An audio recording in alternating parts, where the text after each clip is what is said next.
ಹಿಟ್ಟಿಲ್ಲ ಅಂತಂದ್ರೂ ಕೂಡ ಜುಟ್ಟಿಗೆ ಮಲ್ಲಿಗೆ ಹೂ ಅನ್ನೋ ಪರಿಸ್ಥಿತಿ ನಿರ್ಮಾಣ ಆಗಿದೆ. ಎಸ್, ನೀವು ನೋಡ್ತಾ ಇದ್ದೀರಾ ಪಕ್ಕಾ ಪಾಲಿಟಿಕ್ಸ್. ನಾನು ಅಶ್ವದೇವಿತ್. ಇವತ್ತಿನ ಪಕ್ಕಾ ಪಾಲಿಟಿಕ್ಸ್ನಲ್ಲಿ ಮೊಟ್ಟ ಮೊದಲ ಸುದ್ದಿ ಅಂತಂದ್ರೆ ಅನುದಾನ ಇಲ್ಲ, ಎಲ್ಲವೂ ಕೂಡ ಗ್ಯಾರಂಟಿಗೆ ಖರ್ಚಾಗ್ತಾ ಇದೆ. ಆದರೆ ಹೊಟ್ಟೆಗೆ ಹಿಟ್ಟಿಲ್ಲದಿದ್ರೂ ಕೂಡ ಜುಟ್ಟಿಗೆ ಮಲ್ಲಿಗೆ ಬೇಕಾ? ಅಭಿವೃದ್ಧಿಗೆ ಹಣ ಇಲ್ಲ, ಗೃಹಲಕ್ಷ್ಮಿ ಹಣವೂ ಬಂದಿಲ್ಲ. ಆದರೆ ಫ್ಯಾಂಟಸಿ ಮಾದರಿಯಲ್ಲಿ ಮೇಲ್ದರ್ಜೆಗೆ ಇರಿಸಲು ಸಮ್ಮತಿಯನ್ನ ಮಾಡಿರೋದು. KRS ಬೃಂದಾವನ ಪಾರ್ಕ್ಗೆ ಕೋಟಿ ಕೋಟಿ ಖರ್ಚು ಮಾಡೋದಕ್ಕೆ ಸಮ್ಮತಿ ಸಿಕ್ಕಿದೆ. ಸಂಪುಟದ ನಿರ್ಧಾರದ ಹಿಂದೆ 108 ಅನುಮಾನಗಳು ಈಗ ಹುಟ್ಕೊಳ್ತಾ ಇದೆ. ಯಾತಕ್ಕಾಗಿ ಹಾಗಾದ್ರೆ ನೋಡಿ, ಬಡ ಜನರಿಗೆ ಬಡವರ ಸರ್ಕಾರ, ಕಾಂಗ್ರೆಸ್ ಸರ್ಕಾರ ಅಂತ ಕೆಲವರು ಹೇಳ್ತಾರೆ. ಆದರೆ ಇಲ್ಲಿ ಏನಾಗ್ತಾ ಇದೆ, ಈಗ ಏನು ನಡೀತಾ ಇದೆ?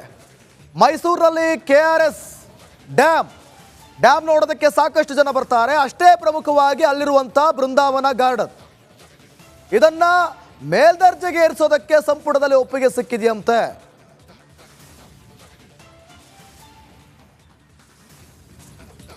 ಸರ್ಕಾರ ಒಂದು ಕಡೆ ಅನುದಾನ ಇಲ್ಲ ಅಂತಿದ್ರೆ, ಇನ್ನೊಂದು ಮಗ್ಗಲಿನಲ್ಲಿ ಬೃಂದಾವನ ಪಾರ್ಕ್ ಅನ್ನ ಮೇಲ್ದರ್ಜೆಗೇರಿಸೋಕೆ ಸಂಪುಟ ಅಸ್ತು ಹೊಂದಿದೆ. ಇದೇ ವಿಷಯ ಈಗ ರಾಜಕೀಯ ಕೆಸರಚಾಟಕ್ಕೆ ಕಾರಣ ಆಗ್ತಾ ಇದೆ.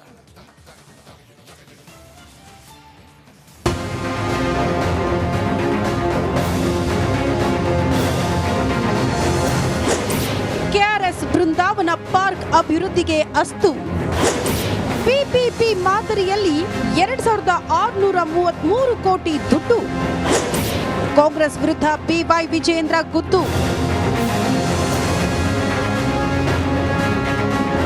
ಸರ್ಕಾರದ ಬಳಿ ದುಡ್ಡಿಲ್ಲ, ಗೃಹಲಕ್ಷ್ಮಿ ಫಲಾನುಭವಿಗಳ ಖಾತೆಗೂ ಕಾಸು ಬಂದಿಲ್ಲ.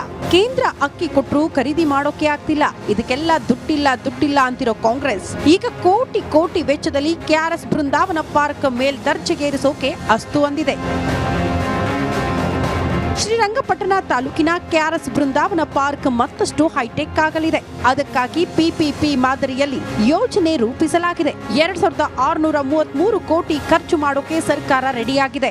ಅದರೊಳಗೆ KRS ಸರ್ಕಲ್ ಹಿಡ್ಕೊಂಡು, ಎಂಟ್ರೆನ್ಸ್ ಗೇಟ್ ಹಿಡ್ಕೊಂಡು, ಹೆಲಿಪ್ಯಾಡ್, ಪಾರ್ಕಿಂಗ್, ಬಸ್ ವಿಲಪ, Kaveri promenade, cascade, entry plaza, grand, ಭಾಳ ಇದೆ. ದೀಸ್ ವೇರ್ ಇದಕ್ಕೆ ನಾವು ಈ ಚೌಕಟ್ಟಿನೊಳಗೆ ಟೆಂಡರ್ ಮುಖಾಂತರ ಸಾರ್ವಜನಿಕ ಖಾಸಗಿ ಸಹಭಾಗಿತ್ವ ಚೌಕಟ್ಟಿನೊಳಗೆ ಅನುಷ್ಠಾನಗೊಳಿಸೋದಕ್ಕೆ ಸಚಿವ ಸಂಪುಟ ಇವತ್ತು ತನ್ನ ಅಪ್ರೂವಲನ್ನು ನೀಡಿದೆ, ತನ್ನ ಅನುಮೋದನೆಯನ್ನು ನೀಡಿದೆ. ಸರ್ಕಾರದ ನಡೆಗೆ ಪ್ರತಿಪಕ್ಷಗಳು ನಿಗಿ ಅಂತಿವೆ. ಗಾಂಧಿ ಕುಟುಂಬಕ್ಕೆ ಕಾಸು ಕಳಿಸೋದಕ್ಕಾಗಿಯೇ ಈ ಯೋಜನೆ ರೂಪಿಸಲಾಗ್ತಿದೆ ಅಂತ ಬಿಜೆಪಿ ರಾಜ್ಯಾಧ್ಯಕ್ಷ BY ವಿಜಯೇಂದ್ರ ದೂಷಿಸಿದ್ದಾರೆ. KRS ನಲ್ಲಿ ಅಭಿವೃದ್ಧಿ ಆಗಬೇಕು, ಇನ್ನೂ ಹೆಚ್ಚೆಚ್ಚು ಪ್ರವಾಸಿಗರು ಬರಬೇಕು, ಅದ್ರ ಬಗ್ಗೆ ಎರಡು ಪ್ರಶ್ನೆನೇ ಇಲ್ಲ. ಆದ್ರೆ ಅಭಿವೃದ್ಧಿ ವಿಚಾರದಲ್ಲಿ ಅವರು ಹಣವನ್ನ ಲೂಟಿ ಮಾಡಕ್ಕೆ ಹೊರಟಿದ್ದಾರೆ, ಈಗಾಗಲೇ ಮಾಡಿದ್ದಾರೆ. ಇದು ನಮ್ಗಿರ್ತಕ್ಕಂಥ ಆತಂಕ. ಈಗ ತಿಂದಿರೋದು ಸಾಕಾಗಿಲ್ವೇನೆ ಕಾಂಗ್ರೆಸ್ ಸರ್ಕಾರದವರಿಗೆ? ಇವರು ಪ್ರಾಮಾಣಿಕತೆಯಿಂದ ಅಭಿವೃದ್ಧಿ ಕೆಲಸ ಮಾಡ್ತಾರೆ ಅಂತಕ್ಕಂಥ ಭರವಸೆ ನಮಗಷ್ಟೇ ಅಲ್ಲ, ರಾಜ್ಯದ ಜನತೆಗೂ ಕೂಡ ಹೊರಟೋಗಿದೆ. ಅಭಿವೃದ್ಧಿ ಆಗಬೇಕು, ಆದರೆ ಅಭಿವೃದ್ಧಿ ಹೆಸರಲ್ಲಿ ಹಣ ಲೂಟಿ ಮಾಡೋಕೆ ಕೊಟ್ಟಿದ್ದಾರೆ, ಗಾಂಧಿ ಕುಟುಂಬಕ್ಕೆ ಹಣ ಕಳ್ಸೋಕೆ ಕೊಟ್ಟಿದ್ದಾರೆ. ಇದು ಅಕ್ಷಮ್ಯ ಅಪರಾಧ.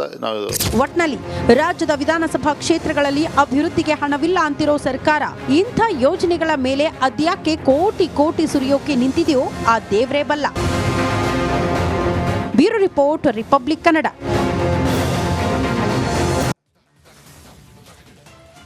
ನೋಡಿ, ನಮ್ಮ ಹತ್ರ ಅದಕ್ಕೆ ದುಡ್ಡಿಲ್ಲ, ಇದಕ್ಕೆ ದುಡ್ಡಿಲ್ಲ, ಸಾಕಷ್ಟು ಇನ್ನೂ ಕೂಡ ಕೆಲಸ ಬಾಕಿ ಇದೆ. ಆದರೆ ಅಭಿವೃದ್ಧಿ ಮಾಡೋದಕ್ಕೆ ಕಾಸಿಲ್ಲ, ಆದರೆ ಬೇಕಿತ್ತ ಫ್ಯಾಂಟಸಿ ಪಾರ್ಕ್. ಬನ್ನಿ, ಸರ್ಕಾರದ ಅದರ ಪರಿಸ್ಥಿತಿ ಯಾವ ರೀತಿ ಇದೆ. ಮೊದಲಿಗೆ ಬೇಕಿತ್ತ ಫ್ಯಾಂಟಸಿ ಪಾರ್ಕ್. ಒಂದು ಕಡೆ ಫ್ರೀ ಭಾಗ್ಯಗಳಿಂದ ಸರ್ಕಾರ ಖಜಾನೆ ಖಾಲಿಯಾಗೋಗಿದೆ. ಗೃಹಲಕ್ಷ್ಮಿ ಆಗಿರ್ಬೋದು, ಬಸ್ ಫ್ರೀ ಯೋಜನೆ ಆಗಿರ್ಬೋದು, ಇವೆಲ್ಲ ಕೊಟ್ಟಂತ ಕಾರಣ ನೋಡಿ 2-3 ತಿಂಗಳಿನಿಂದ ಗೃಹಲಕ್ಷ್ಮಿ ಯೋಜನೆ ಹಣ ಬಂದಿಲ್ಲ, ಜನ ಬಾಯಿ ಬಡ್ಕತ್ತಾ ಇದ್ದಾರೆ. ದುಡ್ಡು ಬಂದಿಲ್ಲ, 3 ತಿಂಗಳಾಗಿದೆ, ದುಡ್ಡು ಕೊಡ್ತಾ ಇಲ್ಲ ಅಂತೇಳಿ.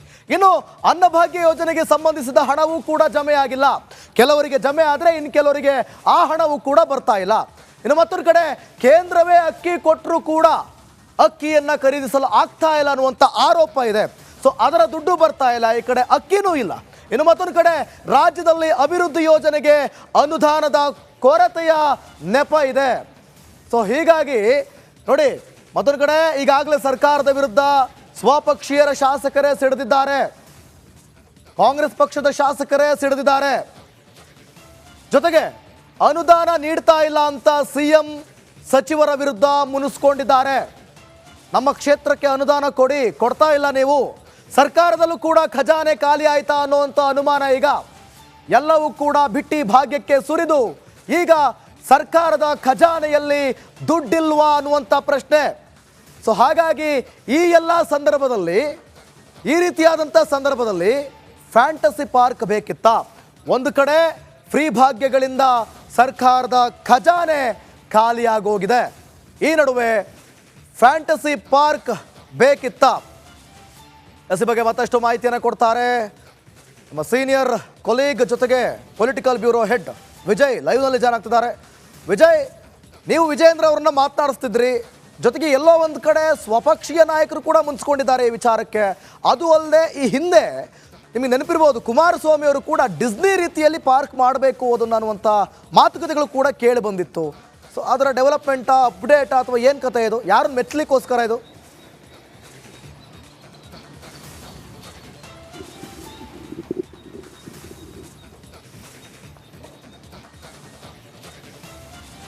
ದಿವಿತ್, ಹಿಂದೆ ಸಮ್ಮಿಶ್ರ ಸರ್ಕಾರದಲ್ಲಿ ಪ್ರಸ್ತಾವನೆ ಇತ್ತು, ಆದರೆ ಅದಕ್ಕೆ ಸಂಬಂಧಪಟ್ಟಂತೆ ಯಾವುದು ಕೂಡ ಕಾರ್ಯಗತ ಆಗಿರಲಿಲ್ಲ. ಈಗ ಜಲಸಂಪನ್ಮೂಲ ಇಲಾಖೆಯಿಂದ ಅಂದರೆ ಉಪಮುಖ್ಯಮಂತ್ರಿ ಡಿ ಕೆ ಶಿವಕುಮಾರ್ ಅವರು ಇಲಾಖೆ ಬರುವಂಥದ್ದು, ನಿನ್ನೆ ಕ್ಯಾಬಿನೆಟ್ನಲ್ಲಿ ಸಂಬಂಧಪಟ್ಟಂತೆ ಒಪ್ಪಿಗೆಯನ್ನು ಕೊಟ್ಟಿರುವಂಥದ್ದು. ಬಹಳ ಪ್ರಮುಖವಾಗಿ KRSನಲ್ಲಿ ಏನು ಫ್ಯಾಂಟಸಿ ಪಾರ್ಕ್ ರೀತಿಯಲ್ಲಿ 2600 ಕೋಟಿ ರು ವೆಚ್ಚದಲ್ಲಿ ಸಾರ್ವಜನಿಕ ಸಹಭಾಗಿತ್ವ ಅಡಿಯಲ್ಲಿ ಫ್ಯಾಂಟಸಿ ಪಾರ್ಕ್ ಮಾಡೋದಕ್ಕೆ ಮುಂದಾಗಿರುವಂಥದ್ದು. ಅಂದರೆ ಅಲ್ಲಿ ಕ್ಲಬ್ಗಳಿರುತ್ತೆ, ಏನು ಬಹುಮಟ್ಟಡಿ ಕಟ್ಟಡ ಇರುತ್ತೆ, ಮತ್ತೊಂದು ಕಡೆ ಎಲಿಪ್ಯಾಡ್ ಇರುತ್ತೆ, ಪಾರ್ಕಿಂಗ್ ಇರುತ್ತೆ, ಈ ರೀತಿ ಎಲ್ಲ ಸಮಗ್ರವಾಗಿ ಪ್ರಶ್ನೆ ಉದ್ಭವ ಆಗಿರುವಂಥದ್ದು. ಸರ್ಕಾರದಿಂದ 50% ಅಂದರೆ 1300 ಕೋಟಿ ರೂಪಾಯಿ ವೆಚ್ಚ ಆಗ್ತಾ ಇರುವಂಥದ್ದು. ಇಂಥ ಸಮಯದಲ್ಲಿ ಸರ್ಕಾರಕ್ಕೆ ಈ ಯೋಜನೆ ಬೇಕಿತ್ತಾ ಅನ್ನುವಂಥದ್ದು. ಯಾಕಂದ್ರೆ ಈಗಾಗಲೇ ಕೂಡ ಗ್ಯಾರಂಟಿ ಯೋಜನೆಗೆ ದುಡ್ಡಿಲ್ಲ ಅನ್ನುವಂಥದ್ದು ಕೂಡ ಶಾಸಕರು ಬಹುತೇಕ ಹೇಳ್ತಾ ಇರುವಂಥದ್ದು. ಅಭಿವೃದ್ಧಿ ಕೆಲಸಗಳಿಗೆ ಆಗ್ತಾ ಇಲ್ಲ ಅನ್ನುವಂಥದ್ದು. 2 ತಿಂಗಳಿಂದ ಹಣ ಬಿಡುಗಡೆ ಆಗ್ತಾ ಇಲ್ಲ ಗೃಹಲಕ್ಷ್ಮಿ ಯೋಜನೆಗೆ. ಇವೆಲ್ಲವೂ ಕೂಡ ರಾಜ್ಯದಲ್ಲಿ ಆರ್ಥಿಕ ಪರಿಸ್ಥಿತಿ ಇಂಥ ಸಂದರ್ಭದಲ್ಲಿ 1300 ಕೋಟಿ ಸರ್ಕಾರದಿಂದ ಯಾಕೆ ವೆಚ್ಚ ಮಾಡಿ ಇದನ್ನು ಮಾಡಬೇಕಾಗಿತ್ತು ಅನ್ನುವಂಥದ್ದು. ಬಹಳ ಪ್ರಮುಖವಾಗಿ ಅಲ್ಲಿ KRSನಲ್ಲಿ ಡ್ಯಾಮ್ ಸುರಕ್ಷತೆ ಬಗ್ಗೆ ಕೂಡ ಈಗ ಪ್ರತಿಪಕ್ಷ ಬಿಜೆಪಿಯವರು ಗಂಭೀರವಾಗಿ ಪ್ರಶ್ನೆ ತರುವಂಥದ್ದು. ಇಂಥ ಯೋಜನೆಗಳನ್ನ ಕಾಮಗಾರಿಗಳು ಕೈಗೊಂಡ್ರೆ, ಯಾಕಂದ್ರೆ ಅದು ಕೇವಲ ಏನು ಡಿಸ್ನಿಲ್ಯಾಂಡ್ ಅಂದರೆ ಕೇವಲ ಒಂದು ರೀತಿಯಲ್ಲಿ ಪಾರ್ಕ್ ಮಾಡೋ ರೀತಿಯಲ್ಲ, ದೊಡ್ಡದ ಬಿಲ್ಡಿಂಗ್ಗಳೇಳ್ತವೆ, ದೊಡ್ಡದ ಈಜು ಕೊಳಗಳು ಬರ್ತವೆ, ಅಂದರೆ ಸಾಕಷ್ಟು ಕಾಮಗಾರಿಗಳಾಗುತ್ತೆ. ಇಂಥ ಸಂದರ್ಭದಲ್ಲಿ ಸೇಫ್ಟಿ ಕೂಡ ಇಂಪಾರ್ಟೆಂಟು ಡ್ಯಾಮ್ದು ಅನ್ನೋದು ಪ್ರಶ್ನೆ. ಅದಕ್ಕೆಲ್ಲಕ್ಕಿಂತ ಬಹಳ ಪ್ರಮುಖವಾಗಿ ಈ ಯೋಜನೆ ಮೂಲಕ ಕಿಕ್ ಬ್ಯಾಕ್ ಬಿಡಲಾಗ್ತಾ ಇದೆ ಅನ್ನುವಂಥದ್ದು ಬಿಜೆಪಿಯ ಆರೋಪ ಆಗಿರುವಂಥದ್ದು. ಇದು ಈಗ ತೀವ್ರ ವಿವಾದದ ಜೊತೆಗೆ ಚರ್ಚೆ ವಿಚಾರ ಆಗಿರುವಂಥದ್ದು. ಸರ್ಕಾರದ ನಿರ್ಧಾರಕ್ಕೆ ನೋಡಬೇಕು ಇದಕ್ಕೆ ಮುಂದೆ ಯಾವ ರೀತಿಯ ತಿರುವನ್ನು ತೆಗೆದುಕೊಳ್ಳುತ್ತೆ ಅನ್ನೋದನ್ನ. ದಿವಿತ್, ಓಕೆ, ಥ್ಯಾಂಕ್ ಯು ವಿಜಯ್ ನಿಮ್ಮೆಲ್ಲ ಮಾಹಿತಿಗಾಗಿ.